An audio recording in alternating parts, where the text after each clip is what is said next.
y'all? It is your favorite nerdy girl here, Nerdy Girl Reviews, aka Ross Barron, and we are back with another recap for The White Lotus Season 2, currently streaming on HBO Max. If you'd like to see and hear the full commentary, keep it locked here on YouTube.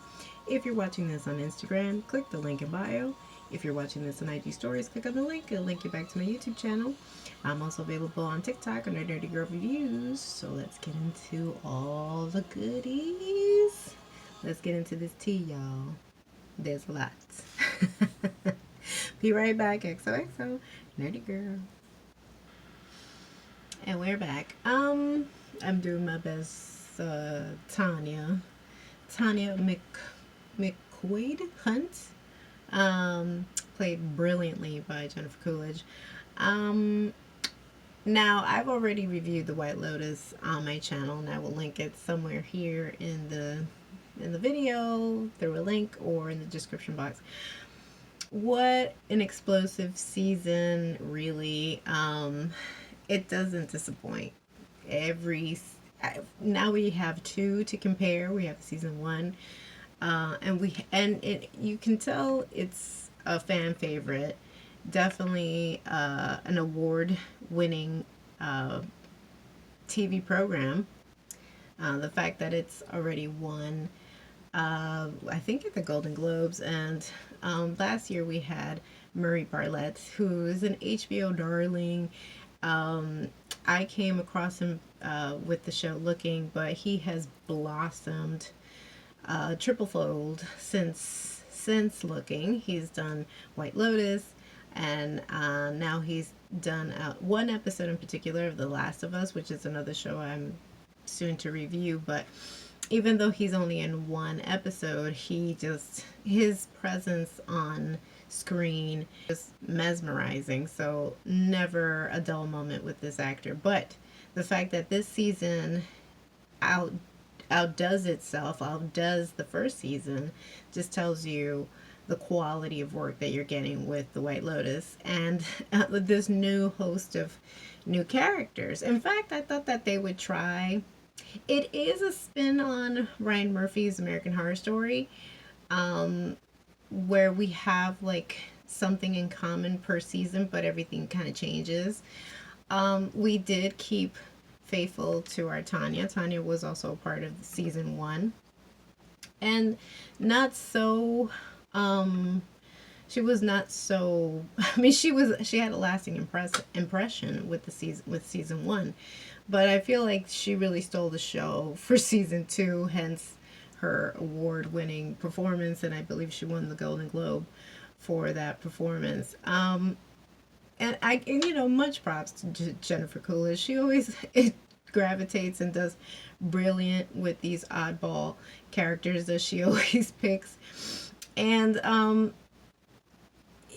it's funny because I will be honest, when going into season two, the first few episodes, I really kind of had it with Tanya. But I think it's written that way, where you're just kind of frustrated with this person.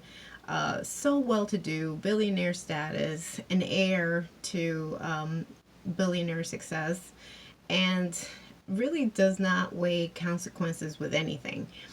She really tramples over people and discards them like trash, except the people that she's in love with. She was already a basket case in season one, and trampled over those characters, in particular this one woman that she was going to pursue a business with, and in pursuit of love. For her husband, Greg Hunt, played by John Grease here. I hope I'm pronouncing it correctly. I remember him from Martin.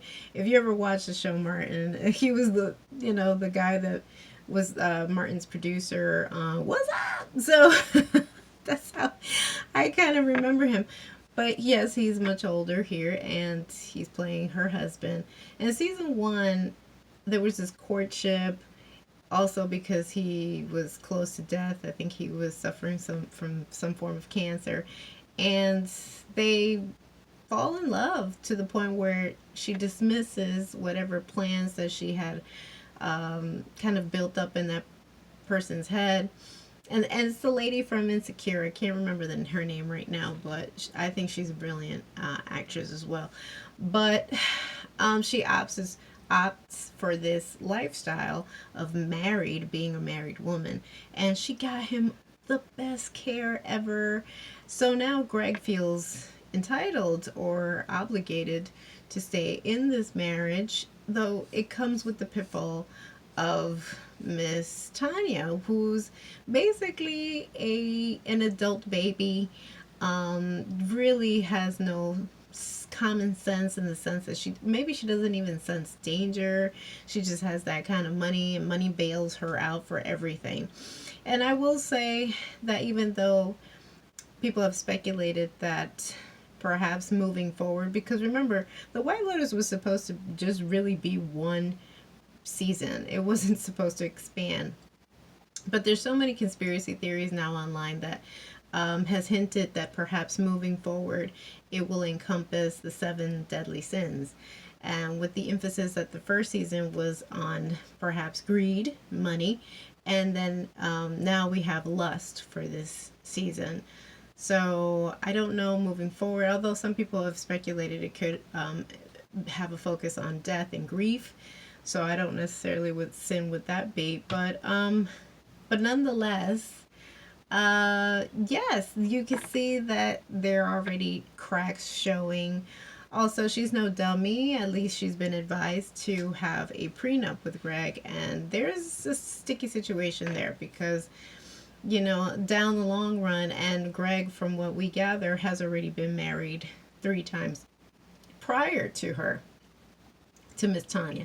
And Tanya, I mean, she's just so hard to love. I mean, you almost feel bad for her, but then the way she treats people really like discards them and has no real like empathy for people. Like for example, her assistant Portia, played by Haley Lou Richardson, I think she did a really phenomenal job. She really looks like somebody who's post graduation, just trying to, probably pay her rent, and has to deal with this lunatic, dragging her everywhere, nearly babysitting her. A woman that's, probably well into her 50s, and here's this young girl having to babysit her when her husband isn't present.